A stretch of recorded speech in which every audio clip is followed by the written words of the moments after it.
The air in the Jonathan Ross show studio crackled with a tension thicker than a Cornish clotted cream tea. Jonathan, with his signature mischievous glint in his eye, was about to unleash a bombshell that would send shockwaves through the already turbulent waters of the Sussexes' public image.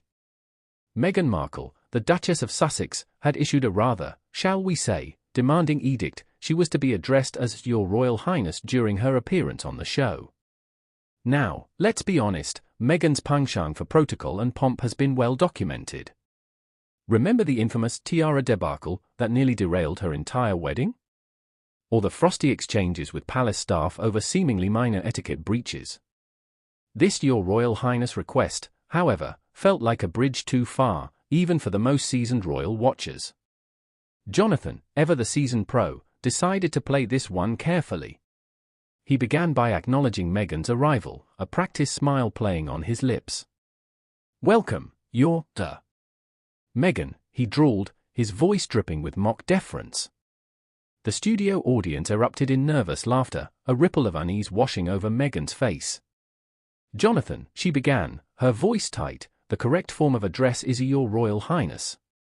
Right, Jonathan chuckled, "of course. My apologies, Your Royal Highness." He paused, letting the awkward silence hang heavy in the air. "Though, personally, I've always preferred Your Highnessness. Sounds a bit more regal, don't you think?" The audience roared with laughter, while Meghan's smile tightened further. This was not going according to plan. "Jonathan," she said through gritted teeth, "I believe there may have been a misunderstanding." "Oh, I don't think so," Jonathan countered, leaning forward conspiratorially. "I believe my sources are impeccable." Apparently, a rather lengthy email was sent to the production team outlining Your preferences. Meghan's face paled. This was not the carefully crafted image she had hoped to project. She was supposed to be relatable, down-to-earth, a breath of fresh air in the stuffy world of royalty.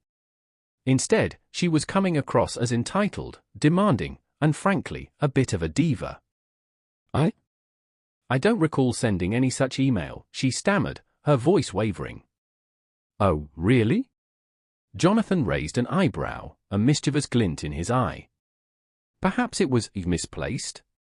Or perhaps accidentally deleted?" Meghan glared at him, her jaw clenched.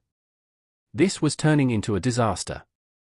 "Look," she said, her voice rising, "I'm here to talk about my charity work, about my passion for mental health awareness. This petty bickering is completely beside the point."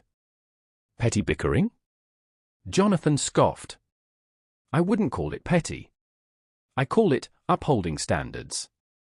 After all, one must always maintain a certain level of decorum, wouldn't you agree, Your Highness?" The audience erupted in another round of laughter, while Meghan's face turned a shade of crimson that would make a beetroot blush. She was trapped, cornered, and utterly humiliated. The rest of the interview was a disaster. Meghan, visibly flustered, struggled to maintain her composure. She stumbled over her words, her answers short and clipped.